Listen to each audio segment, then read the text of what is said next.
बरेली में मौलाना तौकीर रजा ने की प्रेस कॉन्फ्रेंस, जमकर निकाली भड़ास। मौलाना तौकीर रजा ने कहा कि दंगे के आरोपी वह नहीं हैं। रिटायर्ड जज से कराई जाए बरेली दंगे की जांच, दूध का दूध और पानी का पानी होगा। राजनीति चमकाने के लिए मुझे घेरा गया, मैं निर्दोष हूं। यह बयान उन्होंने प्रेस कॉन्फ्रेंस में दिए हैं। लेकिन बाकायदा कोर्ट ने आपको दंगों का मास्टरमाइंड कहा, कोर्ट ने जो बात कही वो बात मीडिया ने दिखाई है, तो ऐसे में आप मीडिया पर तो जो आरोप लगा रहे हैं, कोर्ट के बारे में क्या कहेंगे? एक एडिशन और करूंगा इसमें। आपने कहा कि आपने चूंकि सारे वर्गों की बात की, इसलिए सरकार ने जो है ये 2010 के दंगे की फाइल खुलवा दी। तो आप मानते हैं कि कोर्ट जो है उसको प्रभावित किया है सरकार ने? मैं ये बात पहले दिन से कह रहा हूँ, शुरू से ये बात कह रहा हूँ कि मैं देश के लोकतंत्र की हिफाजत करना चाहता हूँ। हमारे मुल्क की जमहूरियत कायम रहनी चाहिए। हमारे मुल्क के संविधान को जो ये लोग बदलने की कोशिश कर रहे हैं, उस संविधान से छेड़छाड़ नहीं होनी चाहिए। मैं कह रहा हूं कि कार्यपालिका पूरी तरह सरकार के कंट्रोल में है। सरकार पूरी तरह देश के खिलाफ काम कर रही है। कार्यपालिका उसके कंट्रोल में है, पत्रकारिता उसके कंट्रोल में है। एक न्यायपालिका हमारे आखिरी उम्मीद, लोकतंत्र का आखिरी किला है न्यायपालिका। इसमें भी मैं देखता हूं कि कुछ जजेस को शौक हो गया राजनीति का, इस्तीफा देंगे, चुनाव लड़ेंगे। और हमने भारतीय जनता पार्टी, साफ जाहिर है कि उसने भारतीय जनता पार्टी की कितनी मदद की अपने ओहदे पर रहते हुए, उसके बदले में वो भारतीय जनता पार्टी का टिकट चाहता है। वो गवर्नर जिसने बाबरी मस्जिद का फैसला किया, अगर वो बेईमान नहीं था, उसकी नीयत खराब नहीं थी, उसे गवर्नरी बिल्कुल कबूल नहीं करनी चाहिए थी। उसे कहना चाहिए था कि मैंने अपने विवेक के आधार पे फैसला किया है, अपने विवेक से फैसला किया है, मैंने किसी लालच के लिए फैसला नहीं किया। लेकिन उसने गवर्नरी हासिल करने के लिए, तो वो मैं ये समझता हूं कि हमारा आखिरी किला, जिससे पूरा देश उम्मीद करता है कि हमें कहीं इंसाफ नहीं मिलेगा, हम कोर्ट जाएंगे हमें इंसाफ मिलेगा, इस उम्मीद को, लोगों की इस उम्मीद को नहीं टूटने देना चाहिए। न्यायपालिका का इकबाल बुलंद रहना चाहिए, उनके इकबाल को ठेस नहीं पहुंचनी चाहिए। बहुत शुक्रिया। नहीं, हमें तो हाई कोर्ट ने हमें जो निर्देश दिया, देखिए हम कानून का पालन करने वाले लोग हैं, कानून से भागने वाले लोग नहीं है, कानून तोड़ने वाले लोग नहीं है हम। माननीय हाई कोर्ट ने हमें जो निर्देश दिया है, 27 तारीख को मैं हाजिर होऊंगा और तमाम लोग मेरे तमाम लोग हाजिर होंगे, गिरफ्तारी भी दी जाएगी, मैं खुद अपने आप कोर्ट में पेश होऊंगा। मैं भागने वाला नहीं हूं। मुझे जो हाई कोर्ट ने निर्देश दिया है उसका पालन किया जाएगा। तो क्या आपके साथ और लोग भी होंगे गिरफ्तारी देने के लिए? नहीं, ये उन लोगों पर है कि गिरफ्तारी, जो इन तमाम बेईमानियों से जो खुश है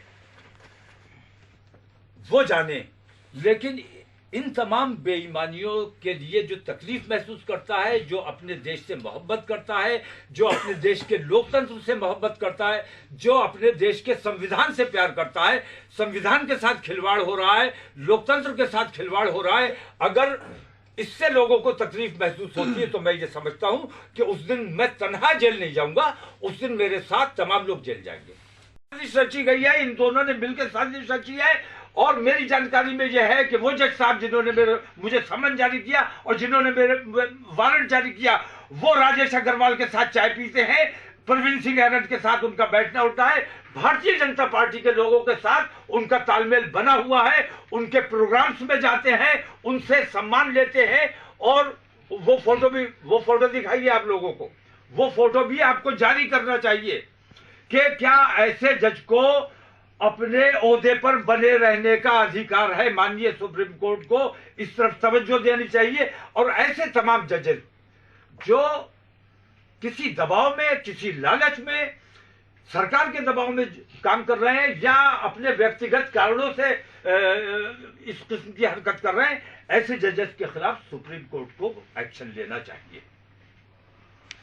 और में आप ही ने उन्हें समर्थन दिया था, आप मंच भी शेयर कर रहे थे, तकरीर भी दे रहे थे उनके पक्ष में। ठीक है, अगर मैंने उनको समर्थन न दिया होता तो 2010 में दंगा ना हुआ होता। 2010 में दंगा प्रवीण सिंह ऐरन और राजेश अग्रवाल की मिलीजुली साजिश, और आज भी मैं कहता हूं कि ईमानदारी से अगर जांच हो जाए तो ये दोनों आदमी जेल जाएंगे। मेरे ऊपर तो इल्जाम लगाया गया, मेरे ऊपर तो फायर किया गया, मुझे तो जान से मारने की कोशिश की गई। मैंने उस दंगे को बचाने की कोशिश की, मैंने उस दंगे को रोकने की कोशिश की। अगर ईमानदारी से जांच हो जाए, किसी रिटायर्ड जज के जरिए अगर उस दंगे की जांच हो जाए, तो प्रवीण सिंह ऐरन जेल से बच नहीं सकते, राजेश अग्रवाल जेल से बच नहीं सकते। आप तो कह रहे हैं जज रिटायर होकर गवर्नर बन जा रहे हैं। ईमानदार जज की बात कर रहा हूं मैं, जो अपना ईमान बेचने वाले हैं। और ईमान बेचने वाले सिर्फ ऐसे लोग नहीं है भाई, ईमान बेचने वाले कार्यपालिका में भी है, ईमान बेचने वाले सरकार में भी बैठे हुए हैं, ईमान बेचने वाले मीडिया में भी बैठे हुए हैं, जो झूठ परोसने का काम करते हैं और रात दिन हिंदू मुस्लिम करके हिंदुस्तान का माहौल खराब करने का काम करते हैं। ये जमीर फरोशी है। आप लोगों ने अपना जमीर बेच दिया है। अल्लाह के वास्ते मैं आपसे दरख्वास्त करता हूं कि आपको अगर अपने देश से जरा सा भी प्यार है तो अपने देश की हिमायत में, देश को की एकता और अखंडता बनाए रखने के लिए आप लोगों की सबसे बड़ी जिम्मेदारी है। कार्यपालिका आखिरी, न्यायपालिका आखिरी गढ़ है लोकतंत्र का, लेकिन आप इस लोकतंत्र की हिफाजत करने में आप भी सहायक बन सकते हैं अगर आप अपना ये तरीका तर्क करते हैं। बहुत शुक्रिया। अब आप कि जिसमें भारतीय जनता पार्टी को मुझसे कोई दिक्कत नहीं है। भारतीय जनता पार्टी मुझ पर मुकदमा नहीं करेगी, मुझ पर मेरे किसी काम पर रोक नहीं लगाएगी। अगर मैं सिर्फ मुसलमानों की बात करता रहूं कि मुसलमानों मुत्तहिद हो जाओ, भारतीय जनता पार्टी को हराना है, भारतीय जनता पार्टी इससे खुश होती है।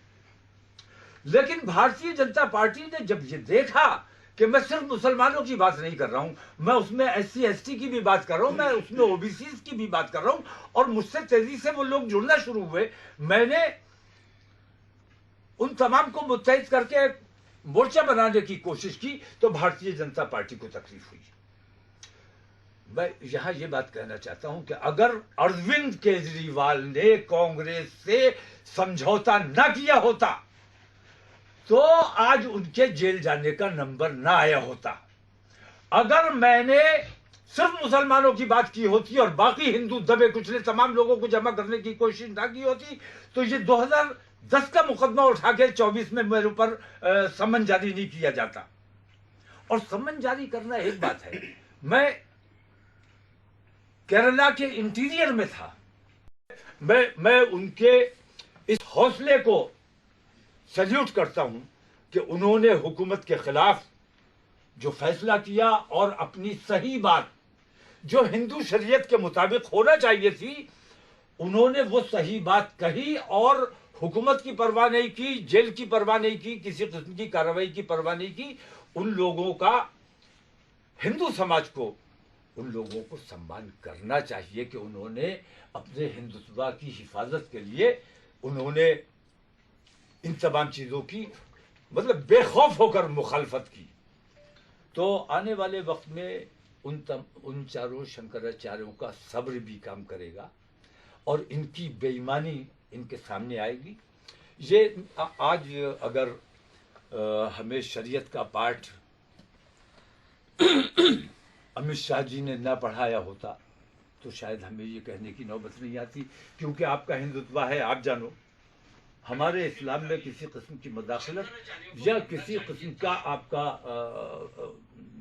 कोई टिप्पणी हमें पसंद नहीं है और हम भी नहीं चाहते कि हम आपके मजहब से मुताल्लिक कोई गुफ्तगू करें, लेकिन जो हमें गलत लगता है वो कहना हमारी जिम्मेदारी है। मौलाना साहब, आप याद करो 2010 के दंगे की बात हो रही है। 2010 का दंगा आप याद कीजिए, उस वक्त मेरी पार्टी से हिंदू समाज के लोग बहुत तेजी से जुड़ रहे थे, हमारे सभासद भी बने थे और हर होर्डिंग में हमारे हिंदू भाइयों का पदाधिकारी हमारे बहुत से बने थे। इससे परेशान होकर भारतीय जनता पार्टी ने साजिश रच के बरेली में दंगा कराया। मेरा अपना पर्व था, मेरा अपना जुलूस था, मैं अपने जुलूस में खुद दंगा करूंगा, ये समझ में आने की बात है। दूसरी बात यह कि आप याद करो कि मैंने भाईचारे का पैगाम देने के लिए उस जुलूस मोहम्मदी में 2010 के जुलूस मोहम्मदी के मौके पर राम बारात और जुलूस मोहम्मदी एक ही दिन पड़ रहा था, तो हमने ये बात कही थी कि हम अपना जुलूस मोहम्मदी एक दिन बाद निकालेंगे, क्योंकि हमारा पूरा महीना जुलूस मोहम्मदी निकालने का है और हम एक दिन बाद भी निकाल सकते हैं। तो मैंने ये किया था कि एक दिन बाद निकाला था, और राम बारात को मैंने किसी किस्म का माहौल खराब ना हो और भाईचारे का पैगाम देने के लिए मैंने ये काम किया था। भी बात की थी और वो लोग इस बात पे राजी हो गए थे और जुलूस हमने अगले दिन निकाला। इसके बावजूद वो लोग जो राम बारात और जुलूस मोहम्मदी को लेकर दंगा कराना चाहते थे, उनकी साजिश नाकाम हुई। उन्होंने मुझ पर झूठा इल्जाम लगाया, उन्होंने दंगा किया। उस दंगे के असल आरोपी आज तक गिरफ्तार नहीं हुए हैं। मैंने पहले भी ये बात कही थी कि अगर मैंने दंगा नहीं किया है, अगर मुझे 169 में छोड़ा गया है, तो फिर किसी ने तो दंगा किया है, दंगा तो हुआ है। वो दंगाई जब तक नहीं पकड़ा जाए, असल चोर जब तक नहीं पकड़ा जाएगा, चोरी होने का अंदेशा बना रहेगा। असली दंगाई कौन है? असली दंगाई ये तहकीक करना आप लोगों का काम है। आप लोगों का काम सिर्फ बयान लेना नहीं है, आप लोगों का काम तहकीक करना भी है कि क्या सच है और क्या झूठ है। आप लोग ये काम नहीं करते हो, आप लोग झूठ पर उसने का काम करते हो। हमने तो देखा है पत्रकार कितनी मेहनत करते हैं, संघर्ष करते हैं, सच्चाई को खोज के निकाल के लेके आते हैं। आप सच्चाई आपके सामने होती है और सच्चाई को नजरअंदाज करके आप दूसरों पे इल्जाम लगा देते हैं। और ये जो है, ये पत्रकारिता जो है, जो धर्म के आधार पर चल रही है, धर्म के आधार पर जो पत्रकारिता चल रही है, ये बहुत खतरनाक है, ये हमारे देश के लिए घातक है। मैं कुछ भी बोलूंगा या मुझ जैसी सूरज शक्ल का कोई भी कुछ बोलता है, आपकी नजर में वो होता है कि भड़काऊ।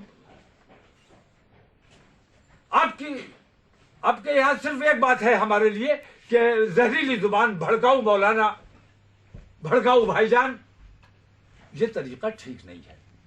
2010 में जो कुछ भी हुआ, अभी 2024, इस वक्त मेरी जो कोशिश थी कि आने वाले चुनावों में मैं सत्ता हासिल करने के लिए फैसला किया था, मैं इन चीजों का, मैं माननीय सुप्रीम कोर्ट से बार बार ये मांग करता हूं कि ऐसे जजेस पे सुप्रीम कोर्ट को खास नजर रखनी चाहिए जो किसी पार्टी को खुश करने के लिए, राजनीतिक लाभ उठाने के लिए अपने ओहदे का गलत इस्तेमाल कर रहे हैं।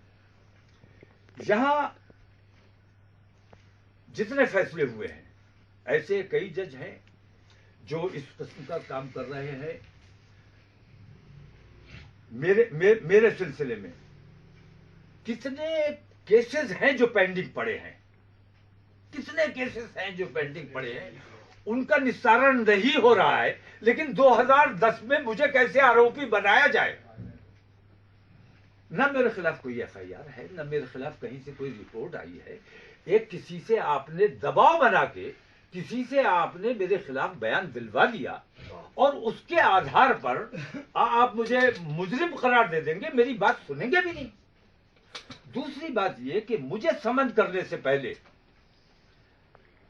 मैं पहले समन पे आ जाता अगर मुझे खबर होती। मैं परवाह नहीं करता हूं, मैं अदालत का सम्मान करता हूं और मैं चाहता हूं कि हिंदुस्तान में न्याय, क्योंकि ये लोकतंत्र का आखिरी किला है, इस किले की हिफाजत पूरे हिंदुस्तान के तमाम लोगों को मिलकर करनी चाहिए कि अगर यह किला अगर कहीं सरकार के दबाव में आ गया, लालच में आ गया, टिकट में बिक गया, या अपनी मानसिकता की बुनियाद पर, अपने हिंदुत्व की कि हम हिंदू हैं, हमें मुसलमान को सजा देना है, ये बेहद भयानक होगा हमारे देश में। लेकिन ये बताइए कि पहले आपने न्यायपालिका पे सवाल उठाए थे। मैं अपनी बात कह लूं, मैं अपनी बात पहले कह लूं, उसके बाद आप सवाल कर लेना। मैं ये पूछता हूं कि खाड़ी देशों में मैं क्यों भागना चाहता हूं? आपको कुछ भी बोलने से पहले आप जिम्मेदार चैनल हैं, जिम्मेदार पत्रकार हैं। पत्रकारिता अगर इस तरह झूठ परोसने का काम करेगी, नफरतें परोसने का काम करेगी, तो हमारे देश का क्या हाल होगा। मुझ पर कौन सा ऐसा आरोप है, कौन सा ऐसा अपराध मैंने किया है जिसकी वजह से मैं खाड़ी देशों में भाग जाना चाहता हूं, जबकि आपने यह तहकीक करना भी मुनासिब नहीं समझा कि मेरे पास पासपोर्ट है कि नहीं है। तो ये जो अपराध आप लोग कर रहे हैं, ये अपराध मेरे साथ नहीं हो रहा है, ये अपराध आप देश के साथ कर रहे हैं। आप देशद्रोह का काम कर रहे हैं, आप देश को बर्बाद करने का काम कर रहे हैं। आपको अपनी ये तरीका बदलना चाहिए। देश के हित के लिए, देश में एकता भाईचारा बनाने के लिए, देश का माहौल अच्छा बनाने के लिए, जो देश को लूटने का काम कर रहा है उसको नंगा करना आपकी जिम्मेदारी है, ना कि उनकी चाटुकारी से करना। बिल्कुल ऐसा ही है जैसे अंग्रेजों के वक्त में हमारे कितने हिंदुस्तानी अंग्रेजों की चाटुकारी तक करते थे। आप लोगों ने वो रवैया अख्तियार किया हुआ है, झूठ परोसना।